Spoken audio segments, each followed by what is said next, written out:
신학대학원 동기들이 모여있는 단톡방이 있습니다. 그 단톡방에 지난 14일에 한 동기 목사님이 사진을 올렸습니다.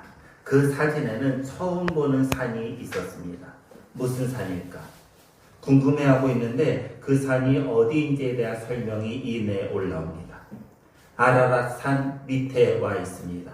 이제 방주 잔해만 찾으면 됩니다. 이런 설명입니다. 아라랏산은 창세기 8장 4절을 보면은 노아 홍수 이후 노아의 방주가 머문 장소입니다.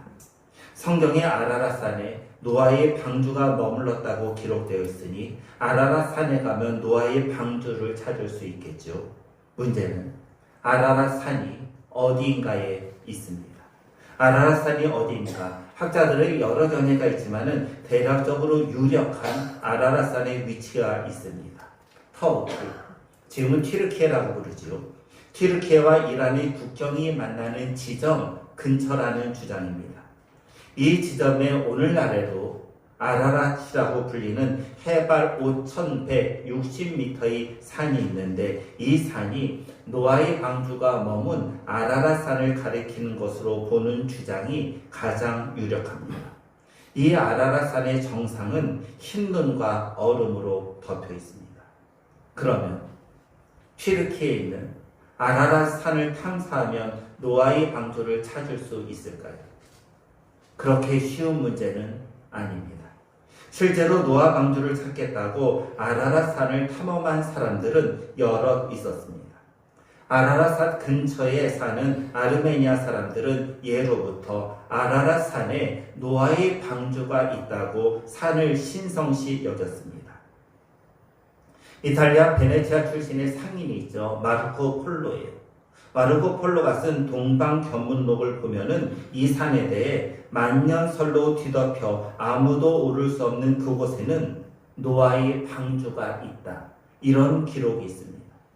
기원전 300년 바벨로니아 사람 베로소스는 방주가 있는 곳까지 올라간 사람들은 언제나 배에서 송진을 긁어내어 악마를 물리치는 부적을 만들었다. 이렇게 기록했습니다. 그에 앞서 아르메니아 수도사인 조지 하코피안도 방주를 찾기 위해 몇 차례 아라랏산에 올랐는데 그가 세 번째 올라갔을 때 하나님이 사람은 이 산에 오르지 말라 라면서 방주의 나무 조각 하나를 주었다는 기록도 있습니다. 아르메니아 사람들은 아라랏을 노아의 방주 그리고 에덴 동산이 있었던 성지로 하나님께서 출입을 금한 지역으로 여겨 2000년간 아무도 이 산에 오르지 않았습니다. 노아의 방주를 찾으려는 시도는 비로소 19세기에 시작됩니다. 1829년 10월 독일의 파로트 교수가 처음으로 아라랏산 꼭대기에 올랐으나 방주는 발견하지 못했습니다. 그로부터 54년 뒤인 1883년 지진 피해를 조사하던 터키 관리들이 빙하에 드러난 나무로 된 검은 물체를 발견합니다. 그들은 그 물체는 대부분 얼음에 묻혀 있어 전체 모습과 크기를 정확히 알 수는 없지만은 내부에는 높이 약 5m의 칸막이가 줄지어 있다. 그리고 그 물체는 비스듬히 기울어져 있는 것으로 보아 산등성이에서 빙하와 함께 미끄러져 내려온 것으로 보인다. 이런 설명을 합니다. 당시 전 세계가 놀랐지만은 증언을 뒷받침할 만한 사진은 없어 아무도 이것을 믿지 않았습니다. 방주에 관한 제보는 2차 세계대전을 전후로 전쟁에 참여했던 조종사들 사이에 많이 쏟아져 나오기도 했습니다. 제2차 세계대전 후 미국의 기독교 단체들은 앞을 다투어 조사단을 아라랏산으로 보냅니다. 하지만 아무도 방주를 발견하지 못합니다. 2017년에는요. 노아의 방주를 찾았다는 주장도 있었습니다. 나무도 자랄 수 없고 산소도 희박한 400m의 아라랏산 고지대에 목조 구조물이 발견됩니다. 이 목조 구조물이 노아의 방주라고 주장한 것입니다. 이 지역에 사는 사람들은 노아 방주가 아라랏산에 있었다라는 전설을 듣고 자랐다고도 합니다. 이들은 홍콩에 노아 방주 선교회라는 선교회와 연결되어 함께 탐사를 진행해 왔지만은 8년이 지난 지금까지도 방주를 발견했다는 소식은 들리지 않습니다. 올해 뉴스를 봤더니 4월에 연합뉴스에 따르면은 미국 캘리포니아의 노아의 방주 찾기 고고학 연구팀이 튀르키예 동쪽 아리 지역의 아라라산 발굴을 검토 중이라는 보도가 나왔습니다. 노아의 방주를 찾으려는 시도는 수없이 진행되었습니다. 그런데 찾지 못합니다. 중요한 이유가 있어요. 창세기 8장 4절은 분명 노아의 방주가 아라랏산에 머물렀다 이렇게 기록되어 있어요. 그런데 히브리어 원문 성경을 보면은 아라랏산이 아니라 아라랏 산맥으로 되어 있어요. 여러분, 산과 산맥은 다르죠. 산이라면 특정해서 찾을 수 있지만 산맥은 대단히 넓은 지역입니다. 그 넓은 산맥 어느 곳에 노아 방주가 있을지 아무도 모릅니다. 아무튼 수많은 고고학자들이 노아의 방주를 찾으려고 시도했지만 아직 찾지 못했습니다. 본문은 방주를 지었던 노아에 대한 말씀입니다. 방주를 지었던 노아는 어떤 사람인가에 대한 설명이 본문입니다. 마틴 로이드 존스 목사님은 노아에 대해 이런 말을 합니다. 지금 세상에는 노아 같은 사람이 필요합니다. 세상 모든 나라에 가장 필요한 존재가 노아 같은 사람입니다. 마틴 로이드 존스 목사님의 평가대로 지금 가장 필요한 존재는 노아와 같은 사람, 아니 노아와 같은 기독교인입니다. 그럼 노아는 구체적으로 어떤 사람이었을까요? 7절을 다시 함께 읽으십니다. 믿음으로 노아는 아직 보이지 않는 일에 경고하심을 받아 경외함으로 방주를 준비하여 그 집을 구원하였으니 이로 말미암아 세상을 정죄하고 믿음을 따르는 의의 상속자가 되었느니라. 7절은 노아가 어떤 사람인가에 대한 설명입니다. 여러분, 7절에서 노아가 어떤 사람인가? 노아를 특정하는 아주 중요한 표현이 있어요. 무엇일까요? 맞습니다. 믿음입니다. 노아는 믿음의 사람입니다. 히브리서 11장을 우리가 보고 있는데 히브리서 11장의 별칭은 믿음장입니다. 히브리서 11장에는 믿음으로 살았던 사람들, 2절 표현에 의하면 믿음의 선진들, 믿음의 선배들이죠. 그들이 기록되어 있습니다. 노아 역시 믿음의 선진, 믿음의 선배입니다. 그런 노아를 특징 지을 수 있는 가장 중요한 표현은 믿음이다. 노아는 믿음의 사람이었다입니다. 노아의 믿음을 아주 잘 표현하는 말씀이 7절에 이어집니다. 그것은 보이지 않는 일에 경고하심을 받아입니다. 여러분, 1절을 좀 보세요. 1절에서 우리가 믿음을 정의 내렸어요. 믿음이 뭐죠? 믿음은 바라는 것들의 실상이요 보이지 않는 것들의 증거입니다. 내가 바라고 소원하는 일이 있어요. 그것이 어떻게 실제로 이루어지는가? 믿음을 통해서입니다. 동시에 지금은 보이지 않습니다.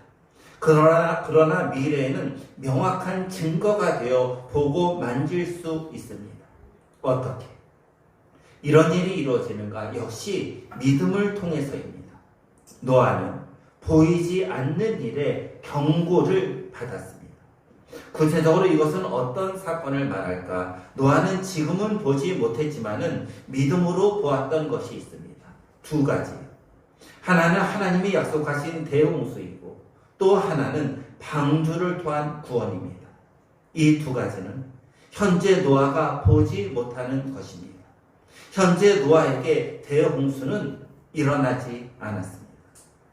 하지만 하나님은 대홍수를 경고하셨습니다. 창세기 7장에 의하면 40주야를 땅에 비를 내려 내가 지은 모든 생물을 지면에서 쓸어버리리라. 하나님이 이렇게 경고하셨습니다.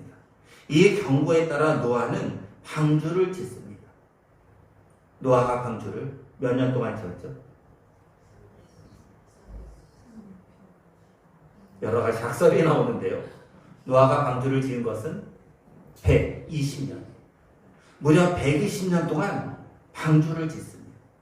하나님이 경고하신 지 120년이 지난 다음에 대홍수가 일어나 모든 것이 물에 잠겼고 방주에 들어간 사람인 노아와 노아의 가족만 구원받았습니다. 이것이 노아가 가진 믿음이었습니다.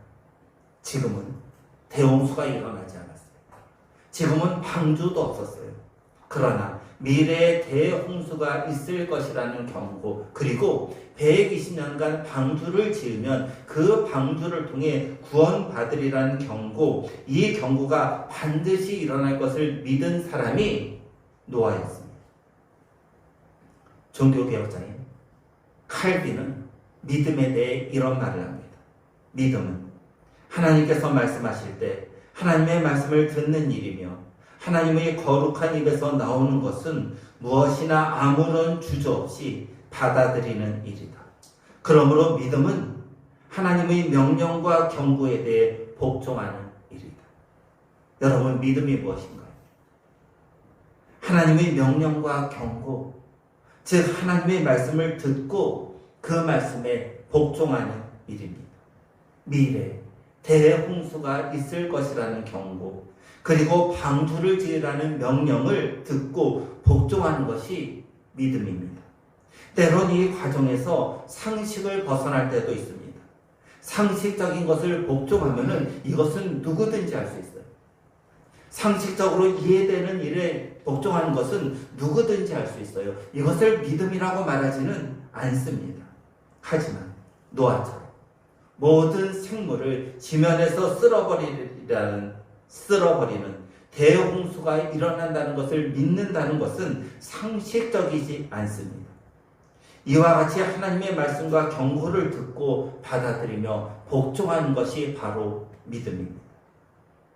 불행히도 노아 당시 수없이 많은 사람들은 하나님의 경고를 듣고도 믿지 않았습니다. 성경에는 없는데 노아에 대해 내려오는 이야기 중 이런 이야기가 있습니다. 노아가 하나님의 경고를 듣고 나무로 사람 키만한 큰 종을 만들어 아침, 점심, 저녁으로 날마다 종을 치며 울립니다. 사람들에게 경종을 울리는 것이죠. 사람들은 아침, 점심, 저녁 노아가 치는 종소리를 듣고 노아에게 와서 질문합니다. 왜 종을 치는가? 그러자 노아가 이런 대답을 합니다. 하나님이 너희를 멸망시키기 위해 홍수를 내리실 것을 알리는 경종입니다. 노아의 경고. 아니, 하나님이 노아를 통해 세상에 주는 경고를 당시 사람들은 믿지 않았습니다. 그 결과 노아의 가족을 제외한 수많은 사람들이 대홍수로 죽습니다. 지금도 하나님의 말씀, 하나님의 경고를 믿지 않는 사람들이 있습니다. 안타깝게도 교회 안에서조차 하나님의 말씀을 믿지 않는 이들도 있습니다. 여러분, 지옥의 경고를 믿으십니까? 다시 한번 질문할까요? 여러분, 지옥의 경고를 믿으십니까? 예수 그리스도를 믿지 않으면 영원한 불시판에 빠진다는 그 지옥의 경고를 믿으십니까? 교회에 나온 사람 중에서도 지옥의 경고를 믿지 않는 이들이 있습니다. 이 경고를 외면하고 믿지 않으면 대홍수에 휩쓸려 죽어간 사람들처럼 지옥불에 빠져 심판을 받습니다. 노아는 믿음의 사람입니다. 그런데 믿음은 홀로 존재하지 않습니다. 여러분, 믿음은 홀로 존재하지 않아요. 믿음은 그럼 무엇과 함께 존재할까요? 여러분, 믿음은 홀로 존재하지 않아요. 믿음은 무엇과 함께 존재합니까? 행함입니다. 행함. 여러분, 본문을 보세요. 본문을 보면은 노아의 행동을 표현하는 말씀이 나와요. 뭐죠? 방주를 준비하여입니다. 노아가 방주를 만드는 것은 행동입니다. 이 노아의 행동은 어디서 왔습니까? 믿음이죠. 무엇에 대한 믿음입니까? 하나님의 경고, 대홍수는 반드시 있다라는 믿음입니다. 하나님의 말씀은 반드시 이루어진다라는 믿음에서 나온 행동입니다. 노아가 믿었다는 것을 무엇으로 증명할 수 있는가? 노아가 방주를 만드는 행동입니다. 여러분, 믿음은 뭐로 증명되는가? 행동으로 증명된다는 거예요. 노아가 대홍수가 있으리라 이것을 믿었다. 이것이 무엇으로 증명되는가? 방주를 만들 때입니다. 믿음이 있는 사람은 가만히 있지 않습니다. 왜냐하면 믿음은 행동하게 만들기 때문입니다. 만일 나에게 아무런 행동이 없다면 그 사람에게는 믿음이 존재하지 않는 것입니다. 칼빈은 믿음과 행위, 믿음과 행함을 이렇게 설명합니다. 우리는 오직 믿음만으로 구원을 얻는다. 그러나 구원하는 믿음은 결코 혼자가 아니다. 구원하는 진정한 믿음은 샘에서 물이 솟아나는 것처럼 믿음에서 흘러나오는 순종을 항상 수반한다. 믿음에서 흘러나오는 순종은 행동을 말하죠. 우리는 분명 믿음으로 구원을 받습니다. 여러분께 질문합니다. 여러분들은 예수님을 믿으십니까? 여러분들은 예수님을 믿으십니까? 그러면 구원받습니다. 그런데 기독교인은 이 질문에서만 머물면 안 됩니다. 그 다음 질문으로 나아가야 합니다. 그 다음 질문은 무엇일까요? 이거죠. 그러면 예수님을 믿는다고 답하셨는데 예수님을 믿는다는 증거는 무엇입니까? 제가 여러분들에게 이 질문을 똑같이 드립니다. 우리가 예수님을 믿는다는 증거가 무엇입니까? 행동이에요. 행함이에요. 어떤 행동이죠? 하나님의 말씀에 그대로 순종하는 행함이에요. 만약에 하나님의 말씀을 그대로 믿는다면은 이 하나님의 말씀을 그대로 순종할 수뿐이 없어요. 하나님이 어느 날 말씀하세요.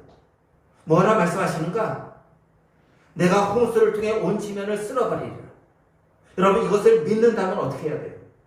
행동을 해야죠. 배를 만들던가, 이 세상에서 제일 높은 산으로 올라가던가, 그 산 위에 집을 짓고, 온 지면이니까 그보다 조금 더 높게 집을 짓던가, 아무튼 그 어떤 행동을 해야죠. 그래서 예수님을 믿는다는 증거는 행동입니다. 노아는 분명 믿음의 사람입니다. 그가 믿음의 사람이라는 것은 그에게 믿음만 있었다, 이것이 아니라 그가 믿는 것을 순종하는 행동을 했다라는 것에 있습니다. 야고보서에서 하나님은 이런 말씀을 주십니다. 행함이 없는 믿음은 그 자체가 죽은 것이다. 행함이 뒷받침되지 않은 믿음은 살아있는 믿음이 아닌 죽은 믿음입니다. 노아는 믿음의 사람입니다.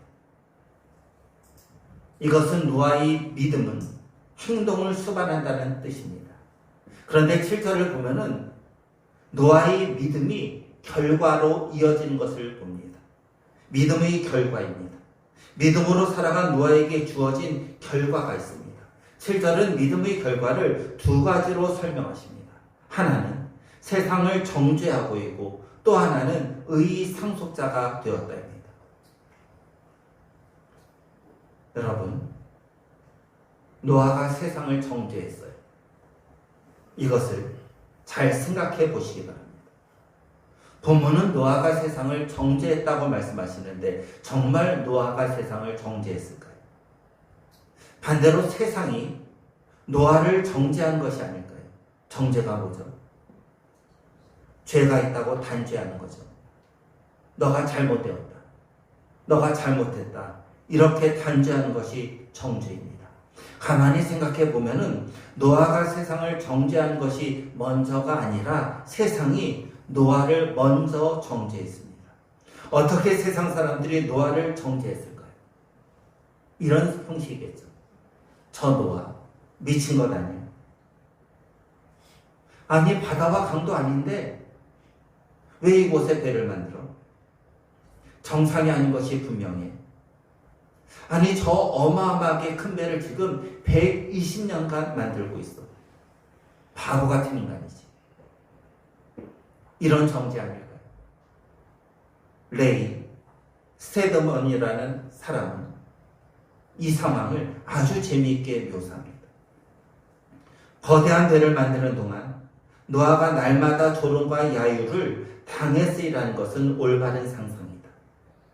노아는 가장 가까운 바다에서 약 160km나 떨어져 있었고, 배는 노아 자신의 필요보다 지나치게 많이 컸으며 다 만든 다음에는 배를 짐승으로 채웠다. 여러분, 이 정도면은 미친 짓 아닐까요? 바다에서 160km나 떨어진 먼 곳에 길이는, 노아의 방주 길이는 136m, 폭은 22m, 높이는 13m, 이런 배를 짓습니다. 실제로 많은 주석가들이 말하는 것을 보면은 당시 사람들은 노아를 보면서 미쳤다고 생각했을 것이다, 이런 표현을 사용합니다. 누가 누구에게 너가 지금 잘못하고 있다고 정죄합니까? 분명 처음에는 세상 사람들이 노아를 정죄했을 것입니다. 아무리 비가 많이 와도 어떻게 세상을 덮을 정도로 비가 오니? 바다도 멀리 떨어졌는데 왜 너는 여기에 배를 만드니? 비가 세상을 덮을 정도로 온다면은 너희 가족만 살 수 있는 방주를 만들지 왜 이렇게 큰 배를 만드니? 저 노인은 120년째 배를 만들고 있는데 정말 저 배를 사용할 날은 오는가? 이런 정죄입니다. 반대로 7절 말씀 그대로, 그러면 언제 노아는 사람들을 정죄했을까요? 어떤 학자는 예리하게 이렇게 지적합니다. 노아는 방주로 들어갔고 비는 여전히 계속 내렸습니다. 물이 무릎에 차올랐을 때 사람들이 그 모든 일에 대해 어떤 생각을 했을지 궁금합니다. 물이 입술에 도달했을 때 사람들의 비웃음과 조롱은 그들의 목구멍에서 죽고 말았을 것입니다. 언제 노아가 사람들을 정죄했습니까? 언제 노아의 믿음이 옳다는 것이 증명되었고 반대로 세상 사람들이 뇌리에 무언가 크게 잘못되었다는 깨달음이 왔습니까? 비가 올 때였죠. 아니, 정확히 말하면 비가 온 세상을 덮은 다음입니다. 비가 처음 내릴 때 세상 사람들은 분명 믿지 않았을 것입니다. 물이 무릎에 찼을 때 이제 그치겠지. 물이 허리에 찼을 때는 설마라는 생각을 했을 것이고, 물이 입술과 코에 도달해 목구멍과 콧구멍으로 넘어갈 때 비로소 그때서야 후회했을 것입니다. 여러분, 이 패러다임을요, 이 구조를 우리의 삶에 적용해 보시기 바랍니다. 우리가 세상 사람들을 정죄합니까? 우리가 세상 사람들 향해 당신들이 잘못되었습니까?